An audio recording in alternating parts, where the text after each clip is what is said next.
WFM 91.7. Good afternoon and welcome to Women Lives Matter on Women Radio 91.7. My name is Sumto Titilayo Achama. Thank you very much for tuning in. And the fact that you're tuned in today simply means that you do understand the fact that women lives matter, and we appreciate you for joining us today. Today we're speaking on addressing gender discrimination and harmful social norms. Addressing gender discrimination and harmful social norms. Gender discrimination, or let me put it as gender equality, is not only a fundamental human right, but it's a necessary foundation for a peaceful, prosperous, and sustainable world. There has been progress over the last decades. More girls are going to school. Fewer girls are forced into early marriages. More women are serving in parliament and in positions of leadership. Laws are being reformed to advance gender equality all over the world. So yes, there has been progress. But despite these gains, many challenges remain. There are still discriminatory laws and social norms. Women still are underrepresented at all levels of political leadership. And 1 in 5 women and girls between the ages of 15 and 49 report experiencing physical or sexual violence by an intimate partner within a 12-month period. So has there been that much progress? Well, the answer to that, I'll leave it to our guest today. Our guest is Busayo Obishake, founder of Women Inspiration Development Center. Good afternoon. Thank you very much for joining us. Hello, Busayo. Thank you for joining us this afternoon. Thank you so much. I'm so glad to join you today. You're very welcome. To join the conversation on addressing gender discrimination and harmful social norms, you can call us at 07000 917 917. 07000 917 917 is the number to call. You can also send in a text or a WhatsApp message to 0703 175 6537. My name is Sumto Titilayo Ajama, and Women Lives Matter is an initiative of Women Advocates Research and Documentation Center in partnership with Women Radio 91.7 and funded by Ford Foundation. As I said, you can call us on 07000 917 917, or you can also send a text or a WhatsApp message to 0703 175 6537. You can listen live via the website www.wfm917.com, and you can also download the mobile app WFM917 on Google Play Store and on iOS. So let's dive right into conversation. Addressing gender discrimination and harmful social norms. I'm going to just go straight into the subject of discussion without any unnecessary background or preamble. Let me just ask you straight up, Busayo, are there any cultural beliefs that encourage these harmful social norms in genders, particularly with women? Are there any existing cultural beliefs that encourage, directly or indirectly, the expression of these harmful social norms in genders, particularly with women and girls? Thank you so much. Once again, my name is Busayo Obishake. I'm so glad to be part of this program today. Actually, there are so many beliefs, cultural beliefs that allow these harmful practices and gender-based violence. One of the cultural beliefs is that, for example, for the genital mutilation, one of the beliefs is that if they don't mutilate the genital organ of a girl, that girl will be promiscuous. That girl will be having so many multiple boyfriend or men friends. That's the belief, that anyone that is genital is not mutilated will be wayward, will not be able to control herself sexually and all that. But thank God I was able to raise 2 girls in my home, and one got married at the age of 29, and the other person is still not married. And she's even above 29. And they are both virgin, and they are both not mutilated. So that is what I always tell them, that it depends on the values of an individual. If you mutilate anybody, that doesn't mean the person cannot have multiple lovers, so to say. It depends on the value that the person places on herself, not because you mutilate her or you didn't mutilate her. So it has nothing to do with it, but it's a cultural belief here. And another thing is that, you know, they believe that female child should be well controlled, and part of the control is that let them not enjoy sex. They don't need to enjoy sex. They just need to have sex with their husband to give birth to children. That's the belief. And to it, most of the people that are mutilated, they don't enjoy sex. Many of them are frigid. Many of them becomes frigid at a point. Many of them, they immediately have the children they want to have, they run away from their husband, and it's causing so many broken homes today because they don't enjoy sex, and so it doesn't matter to them whether to have it or not. So, and I'm sure the people that did the mutilation didn't have that in mind, that it could affect homes. But they believe that, men can have as many wives as they like, but it's the women that must remain with a man. That's part of the patriarchy, whatever. And those are the things those are the cultural belief that makes them to mutilate a girl child. And also for the other gender-based violence, I think most of the thing is also the fact that women don't have any say. They should not talk when men are talking. Women should keep quiet. When they are in the society, women should remain in the background. And so it's just a way of relegating women to the background. And that's the essence of the patriarchy. And so those are the beliefs, that women should remain quiet, women should remain silent. And that is why today, many are even facing violence, they are not speaking out. Because they have been brought up to remain silent. You don't complain. Many have died in abusive relationship. Many have died. Many have lost their lives. Many are even their life is meaningless as a result of abuses. So those are things that I can say about that. Thank you very much. Thank you very much. I think to a large extent, it helps when we hear it this way, in a way that we can relate to, in a way that people can understand. So thank you very much for that. Still talking about these gender discrimination that we're talking about, gender discrimination and harmful social norms. How do some of these norms, some of these gender norms affect the self-esteem and rights of the girl child? So not just rights, but self-esteem, not just self-esteem, but rights. So both of them, how do some of these gender norms affect their rights and the self-esteem of children as girls? Well, it affects them adversely, because a child that is brought up to always keep quiet, not to talk, not to speak out, we go to the society without being assertive. Anybody that can take her for a ride, anybody can manipulate her, anybody can come around and just manipulate her life, and it will just go along with them, because already you have killed her self-esteem, you have killed her belief in herself.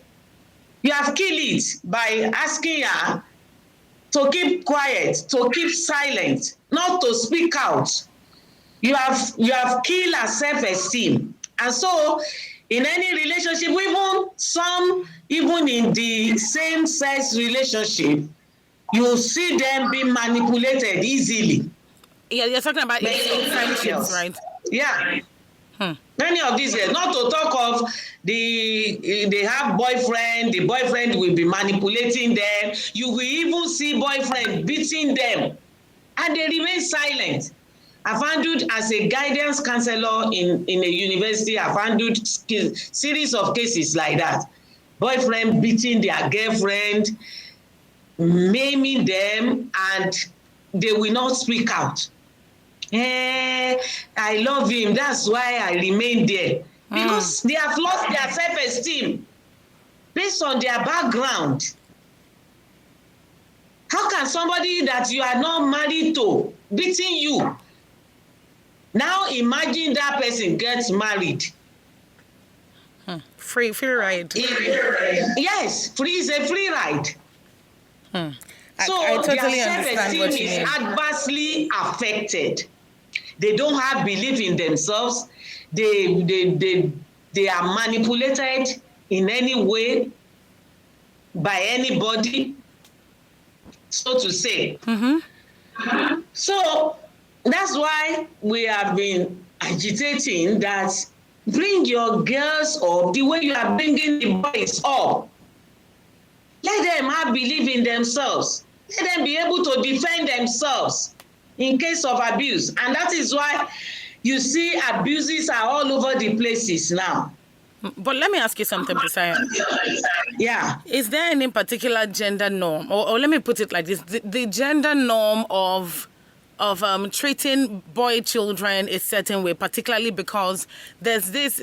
People might say it has evolved, and yes, there's been a lot of evolution, but around some cultures and in some places, they still believe that the boy child is more superior to the girl child. So do you think the upbringing and the style in which they raise the boy child as a gender norm now affects the rights and self-esteem of the girl? Maybe a sister or a fellow friend somewhere.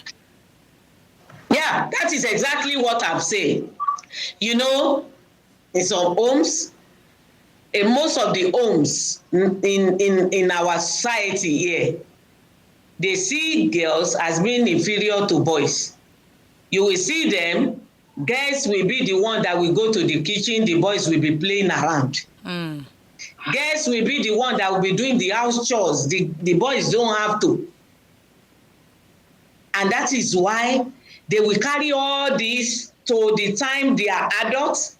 The boy will get married. The girl will get married. The boy will become almighty daddy in his home. The girl will become the dejected and the lowest person in his home, like a slave.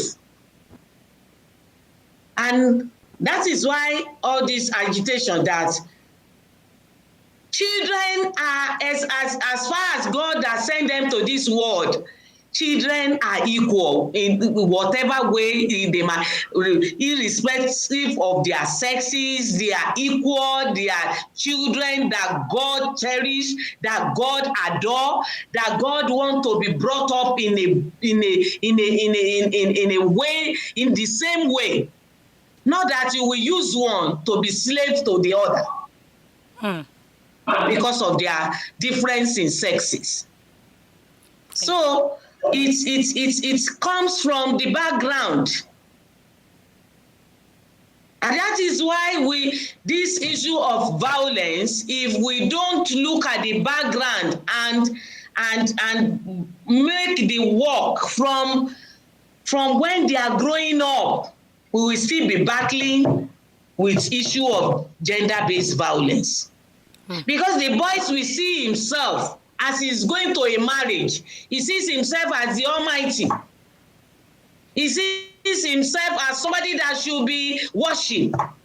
He sees himself as somebody that, I don't have any problem. I don't have to cook. I don't have to do anything in the home. Just let me put down money. And most of them don't now have the money to put down.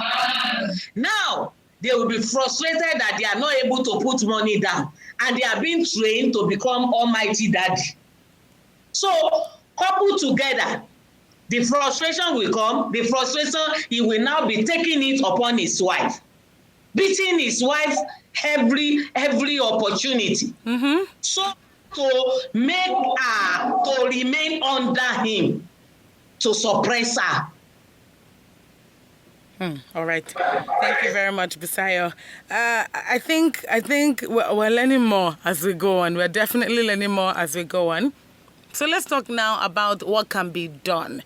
You've given a very relatable everyday example, particularly how some of these gender norms reflect in suppression of girls and girl and women rights. So thank you very much for that. But there's what can be done? What are some practical steps? Because I don't want us to be talking theory, because Busayo, we're in Nigeria, plenty theory, but let us talk practical. About the practical things. Yes, that we can actually do to change that narrative, all these harmful gender norms. What can we really do? Go.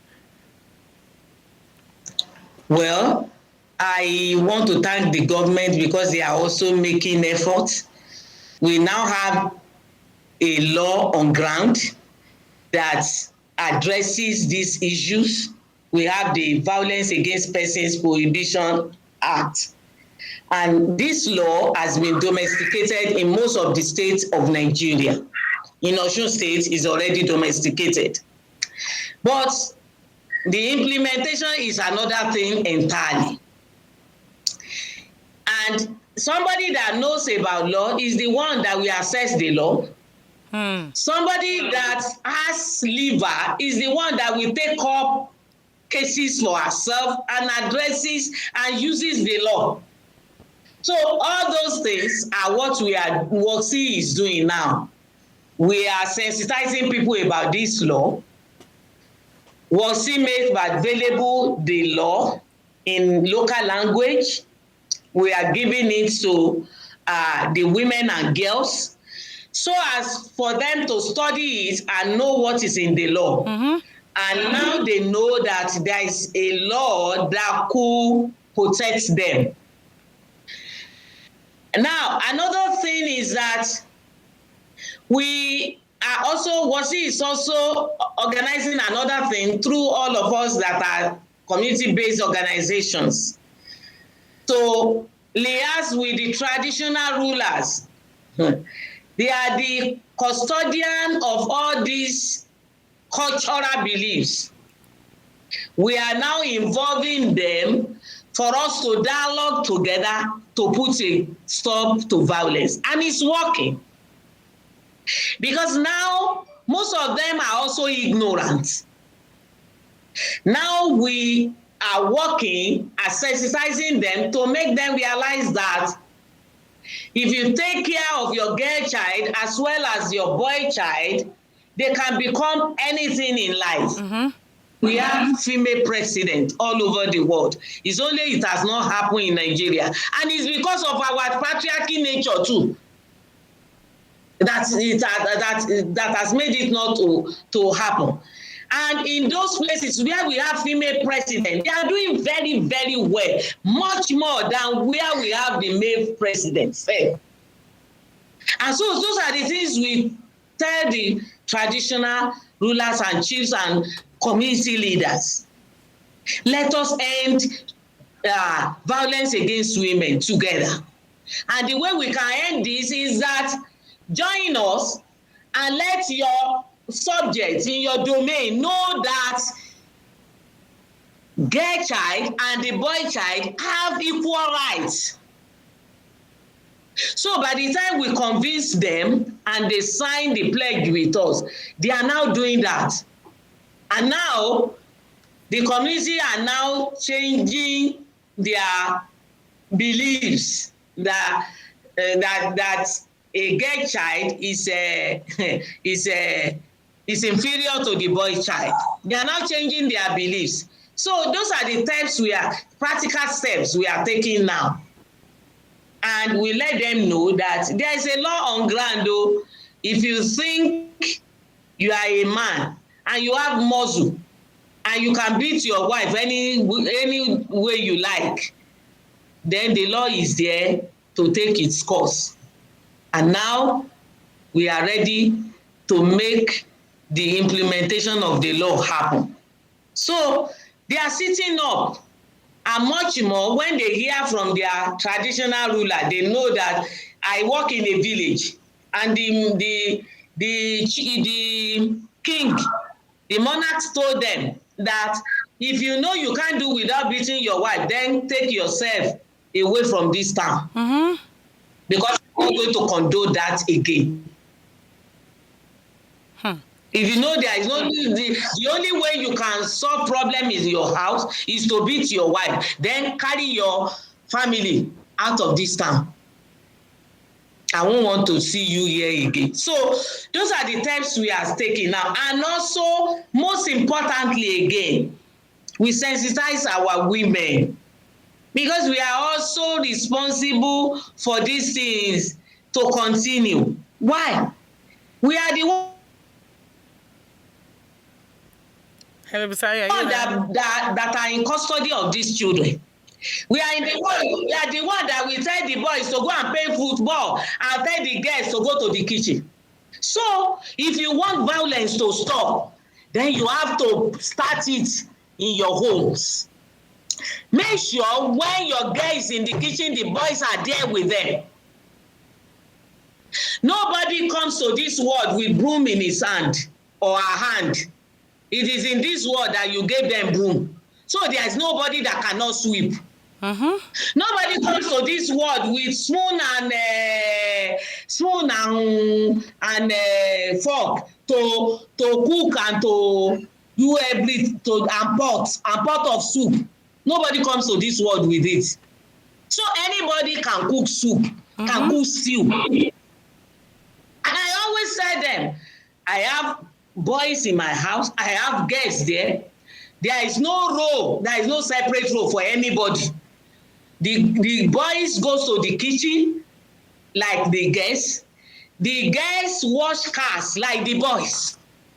So there is no role that is separate for a girl or a boy. They are all children. They should be responsible. And that is the way we should be bringing our children up. And that is how we can solve this problem. So by the time you are bringing the boys up now and they know that they are equal with their sisters, then when they get married, they will know that their wives are not their slaves. So those are the practical steps that we can take to solve this problem. And we have been sensitizing our women on this. All right. This is definitely information that they need to know. Every woman out there needs to understand these steps that you've just mentioned, so that if they are ever caught in these impossible situations, they will at least have heard something or one or two things that they can maybe do that would work for them. So, okay, all right. Still, Women Lives Matter on Women Radio 91.7. This is basically the program where we discuss everything concerning women, gender, women's rights, advancement of women's rights, and definitely we're also talking about the girl child in total. So today on Women Lives Matter, we're discussing addressing gender discrimination and harmful social norms. The number to call to connect is 07000 917 917. 07000 917 917. You can also send in a text or a WhatsApp message to 0703 175 6537. So, I'm coming back to you now, Busayo, because there's so much that you've said, so many very important factors. I don't even know where to specifically begin from, because if I'm to analyze everything that has been said, I think I'll be done with the program by now. But let me just lead you towards this particular direction, because you did talk about the Violence of Persons Prohibition Act. You did talk about that, saying that the act is domesticated in most countries, but not all countries. So, how has it been since the Violence Against Persons Prohibition Act, prohibition law has been passed in your state, particularly in line with discrimination against women and girls?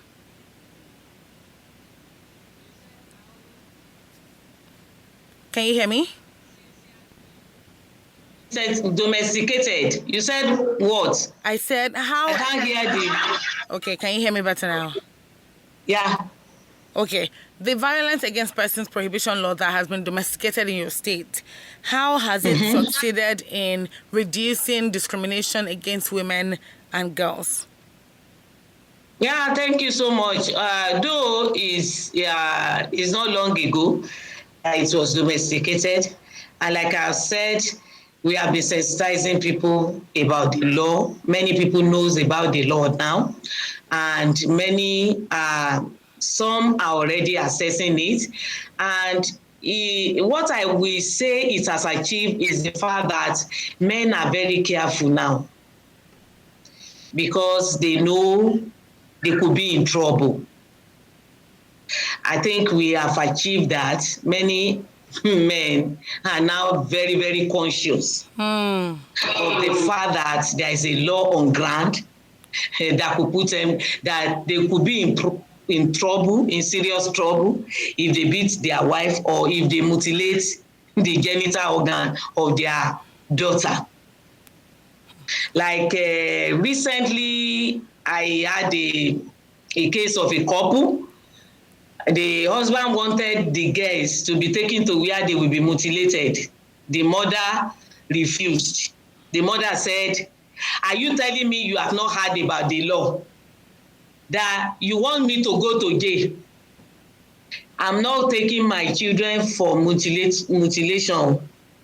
And the man was like, go and shout so that they will come and take me to prison and all that. So the wife came to report to us, and we called the husband, and I asked him, "Do you know there is any law against this?"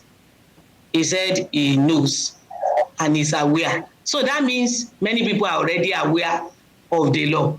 And so despite the fact that you are aware of the law, why do you still want to go and mutilate your daughters? He said, because they said the girls that we don't mutilate, they are always promiscuous. I said, where did you hear that? How many girls have you seen that are not mutilated, that are promiscuous? Tell me how many of them. He said, I don't know anyone. I said, so why did you believe that? So I gave him my example that I've shared before. I gave him that example. I said, I have two girls. They are not mutilated at all. And the one that got married as a virgin. The other one is still intact as I'm talking to you. So why do you think mutilating a girl is what will keep them? It's not. I said it depends on the value of individuals. The way they value themselves, the way they see themselves. I said, I can tell you uncountable girls, because I know in our own generation there is hardly a girl that is not mutilated. And I told him that I have so many of them that are all over the places, even with the mutilation. I said, so what are we now talking about? So he went back home and said, thank you, I'm ignorant of all these things. So that's why the sensitization continues. Every opportunity we will continue the sensitization. And I'm sure many people are hearing us now that mutilating your girl child is not what will stop them from being promiscuous. It depends on how they are brought up and the value they place on themselves. So the mutilation is not stopping them. Can mutilate them, they will still become whatever they want to become. If you don't mutilate them, it doesn't matter. It doesn't make them not to be able to control themselves. It doesn't. Very important. So, yeah. And then the heels of the mutilation, that's why many women will labor and labor and labor when they want to give birth to children, because they have been mutilated. that thing that God placed there has a role to play when the woman want to give birth to children. That's So true. why are you punishing your girl child? So those are the things that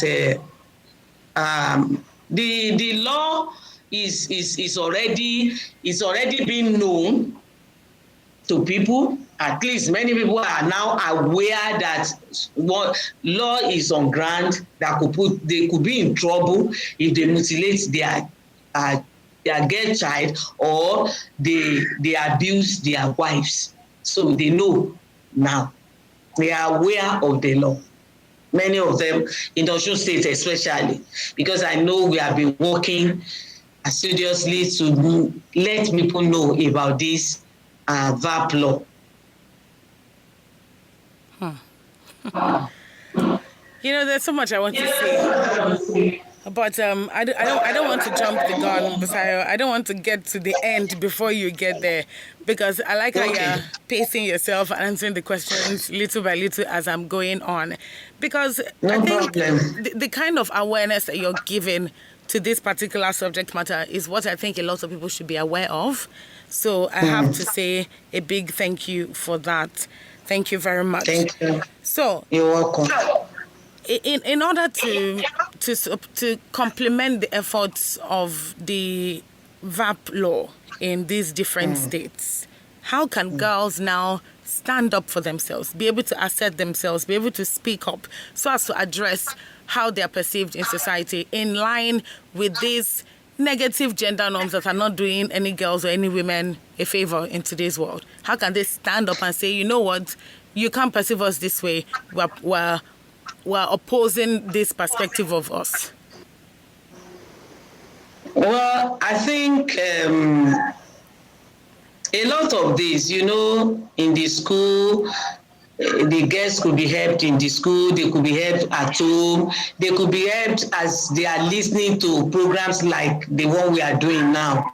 I think having assertiveness training being part of our curriculum in the school will help get a lot. The girl child needs to be trained to be assertive, to be able to protect themselves. But when they are still children, there is nothing they can do. We can only sensitize their parents to protect them, not to be mutilated. But when they are growing up, for them to be able to stand for themselves, then it means assertiveness training. They need to know their worth as girls, that their worth is not less than the worth of a boy.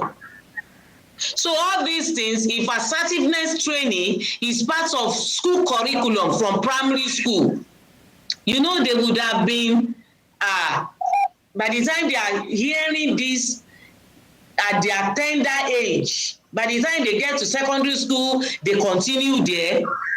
By the time they are coming out, they are already coming out and being assertive.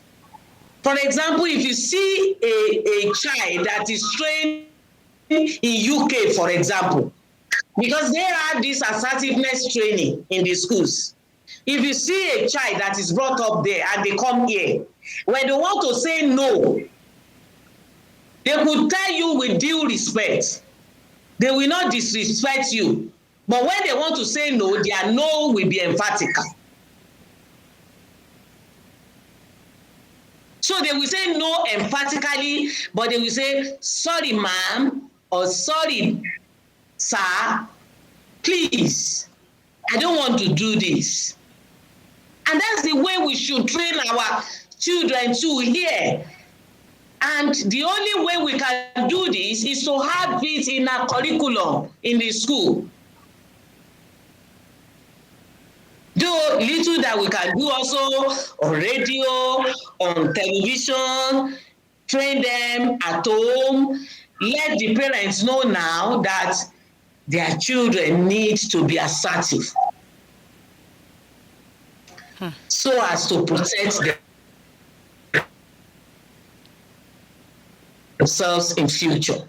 So that's all I can say about that. And I appreciate that. I appreciate that particular submission because a lot of girls are taught to be shy and agreeable in a way that, when somebody says something, whether it's a female or a male that says the thing to a girl child nowadays, you just notice that, they are a bit polite. They are a bit too polite. Even you are thinking,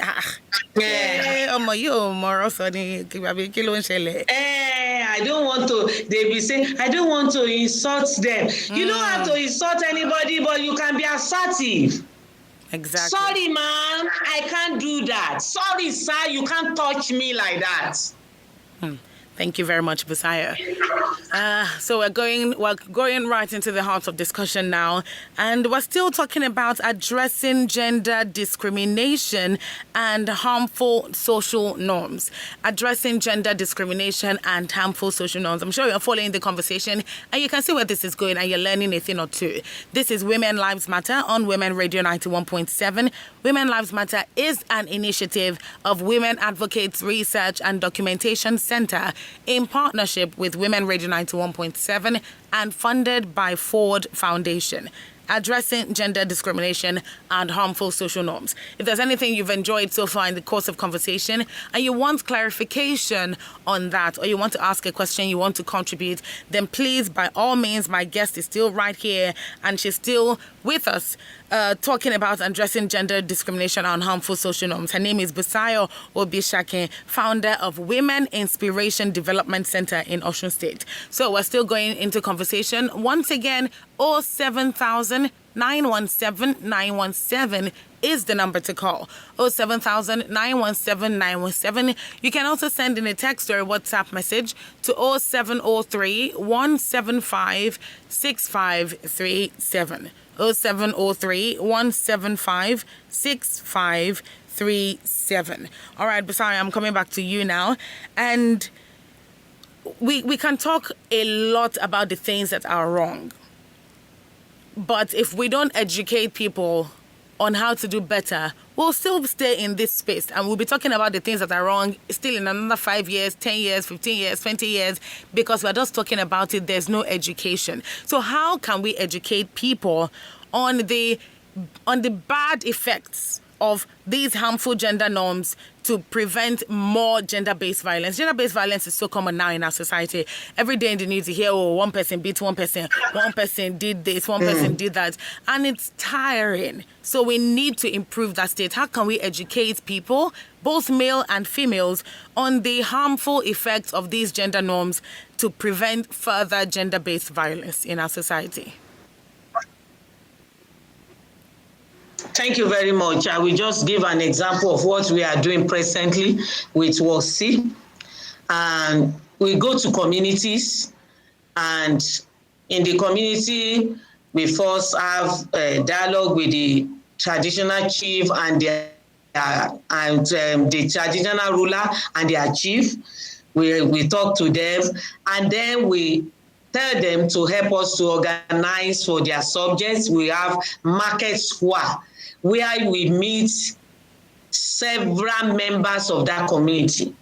Like the community where I worked in two communities for this project. And in the first community, about 250 people were gathered together in the market square, where we sensitize them about the ills of harmful practices and gender-based violence. We also, in the same community, have together the religious leader, the market women representative, the Yellow Days, the chiefs, the women group heads. We put them together, like the police were there, the security people were there. We both sat on the round table to dialogue on what can we do to end this menace in our community. And everybody was offering their suggestions. The police, as a result of that, now know that if any case come to them, they know how to handle those cases. They know that they don't have to say, go back home. When you see the woman that is always almost beaten to death, they now know that they need to take steps. It's either you ask the woman to go home and you detain the man. You can't say they both go home again, because eventually he might kill the woman. So those are the things that we dialogue about on the round table. And we all agree that both the traditional leaders, the community-based organizations, the religious leader, all of us have to work together to put a stop. The religious leader will be telling their members in the church, in the mosque, that it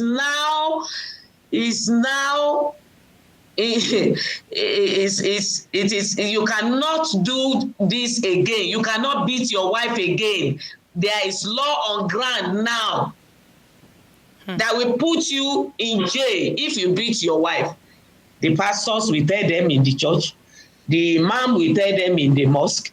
The traditional ruler will tell them in the palace. The market women will sensitize the market people and tell them, if there is anything, don't keep silent, go to the police station. Everybody, all land are now on deck to put a stop to this menace. So these are the ways by which we are educating women, we are educating the men. We are all working together to make sure that nobody will say, I'm ignorant. And I think if it's not across the whole country like that, then there will be reduction to this menace. Thank you so much. You know, you really have a good point on that. And I want to now bring it down to some of these organizations, because you have mentioned what you're doing with Ward C, and there are other organizations in line with what Ward C does. Of course, similar organizations, similar civil society and non-governmental organizations are out there that do similar work in these same areas. So how can these initiatives and foundations or organizations play a role in sensitizing and effecting that change? Some people say that civil society organizations and women groups have a lot more effect when they come together. But when it comes to individual organizations, can that still work, particularly when it comes to sensitizing more people and effecting that ripple effect change that we need in our society when it comes to gender-based violence? Thank you so much. I think by now, every one of us is now realized that we can't do this work alone. We need to have network. Like in Osun State, for example, we have a network of NGO that we are working together. We have in our platform, we have about 30 NGOs that, for example, if you get a case in Ife, you are in Osogbo, there is no need for you to run from Osogbo down to Ife. You just need to contact somebody like me that is in Ife. That there is a case, so, this is the address. And then I will take it up immediately. And so also if I have case in Osogbo or in Ilesha or anybody, I contact the NGO there to take it up. Because if you are doing this alone, you can be wear out. At a point, you will be tired. For example, because it's like I was telling my team, was it on Friday, that please, you people should tell me, did we just start this work? Why are we having so many cases now? And we now realize it's because the eyes of people are now open. They are being sensitized now to ask for their rights.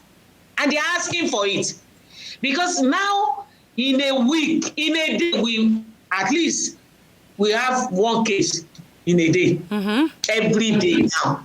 Every blessed day. You will see people calling you. calling you here, calling you there. Please, oh, I want to come and see you. This is what is happening to me. People are now speaking out because they have been sensitized now to speak out, and they know when they speak out, there are some people there to assist them. Unlike before, even when they go and report in the police station, they will be the one at the end of the day. Is a beating on top of beating. So they know it's not like that now. Some people are there to assist them, and so they are ready to ask for their rights. That is why we are now having several cases, and that is the effect, the ripple effect of what we are doing now. That's the way we are now seeing it. Many people are now coming out reporting cases. You know, let me ask you something in reference to that. So, just to be clear, what you're saying now is it's not that there have not been cases before. Maybe the cases were not as many as this, but there have been a lot of cases before. But because there was not enough sensitization, so people just always take it as na so it be, until people, organizations like yours, organizations like Ward C, now came out and started doing more advocacy. That's what you're saying, right? Yes. That is what I'm saying. Now people know that if they come out now, they won't be alone. There are people that will stand with them to fight this case and to make sure that they have their peace. So they are confident in coming out. They are now sensitized not to keep quiet again, not to be silent. Speak out. And when they speak out, they know there are people to back them up. Unlike before, even when you want to speak out, if there are no people to back you up, then you will decide, let me just be managing. And many people have managed and have died there. That's true. Yeah. All right, so you mentioned Iyalode and Iyaloja earlier while you were talking about the traditional women chiefs and their role here. And I want you to shed a little bit more light on that, particularly in reference to women in these grassroots areas. So particularly the council, so there's a council of Iyalode and Iyaloja. What are the members of this council doing? Is this a function of unified efforts, or is this a function of just how far we can go when we are more? Yeah. What's the council of Iyalodes? You know, these are the people that are the advisors of the women. They are the one, when you go to them in the past, they will tell you, in the house of I don't know, because you are not a Yoruba person, they will say ile oko ile eko ni. When you are married, you are there to learn. I'm a you are there to be educated. Your husband is your teacher. They are the one that will be telling the women that. But now, because the Iyalodes are sensitized, they are now the one that back their women up and say, go ahead and ask for your rights. How can he do that? So we are now having, so the women now have the backing of their leaders. Yes. They are at the same time have the backing of the law. They also have the backing of the community-based organizations. So that makes it, that gives them boldness to now ask for their rights and ready to fight for their rights. Thank you so much. Thank you.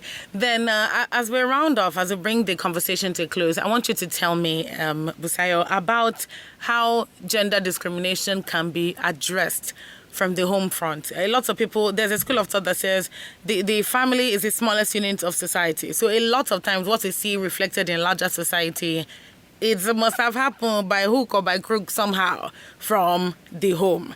So how can gender discrimination in a way that, because we talked about this earlier, but I didn't specifically tie it to this. How can gender discrimination from the home be addressed in a way that it does not now become a societal, it does not now have this larger societal effect?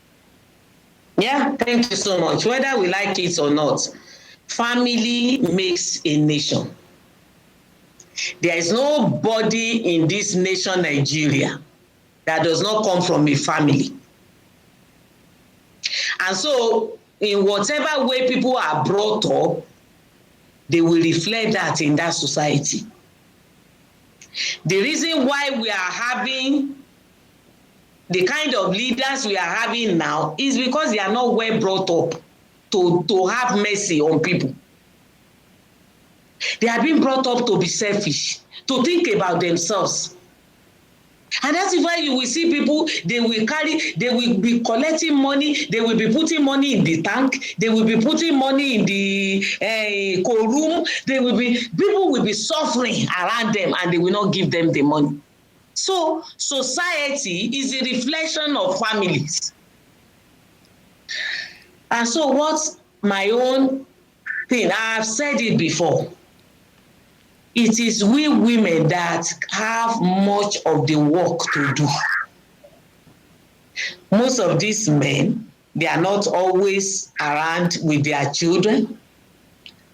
The children are more closer to their moms. And so if as a mother, I brought my son up in a way that you must always respect women. I have 2 boys, my dear. Since my children were in primary school, I told them, you must, on no condition must you lift your hand up and beat a girl. It's a taboo in my house. My children will come home and say, oh God, mommy, we have suffered. Girls can be so annoying. I said, thank you so much. I want to ask you a question. Do I annoy your daddy in this house? They will say yes. Mommy, you can annoy daddy. Eh? I said, when did your dad beat me last? They said he never beat you. I said, you will still have wife that will annoy you much more than how that girl is annoying you now. I said, I am training you now so that you will be able to withstand the wife that you will marry that will annoy you. Have you ever seen 2 human beings that will be living together and they will not annoy one another? It's not possible. Moreover, you are not brought up in the same home. So you will annoy one another. There are things you will also do that will annoy her. Is it because she doesn't have muscle to say she want to beat you? She will abuse you because she doesn't have muscle to beat you. But you, because you have muscle, you will now say she has annoyed you, you want to beat her. It doesn't work out that way. So I am training you to be able to withstand that. Because I don't want a son that will beat their wife on no condition. If worst come to worst, leave the house for her. That's the worst that can come out.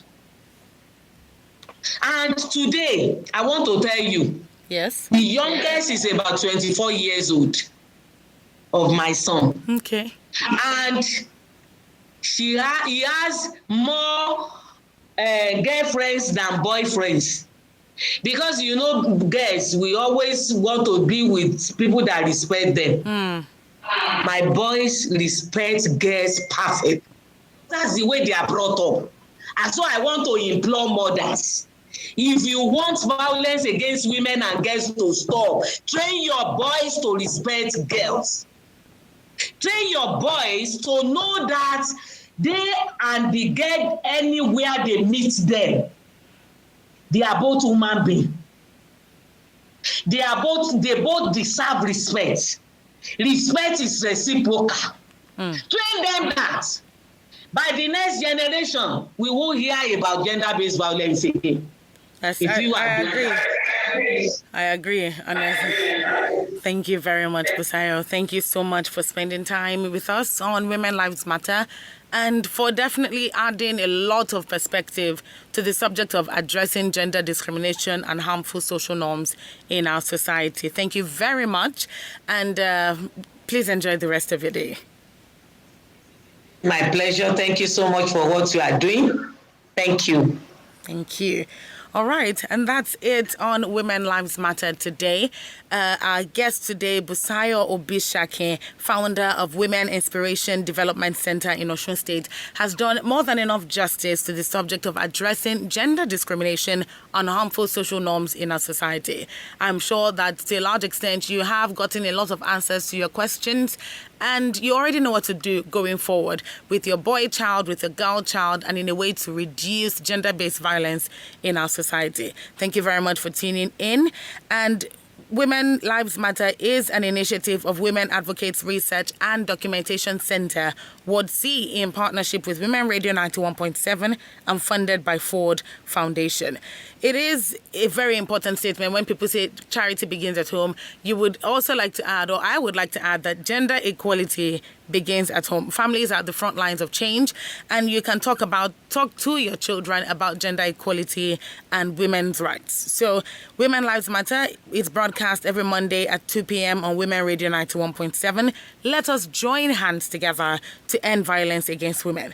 Once again, Women Lives Matter is an initiative of Women Advocates Research and Documentation Center in partnership with Women Radio 91.7 and funded by Ford Foundation. Thank you very much to my guest and, of course, to the producer, Elizabeth Akwerigbe, and Executive Director, Tom Okewale Shunaya. My name is Sumto Titilayo Ajama. Good afternoon. WFM 91.7.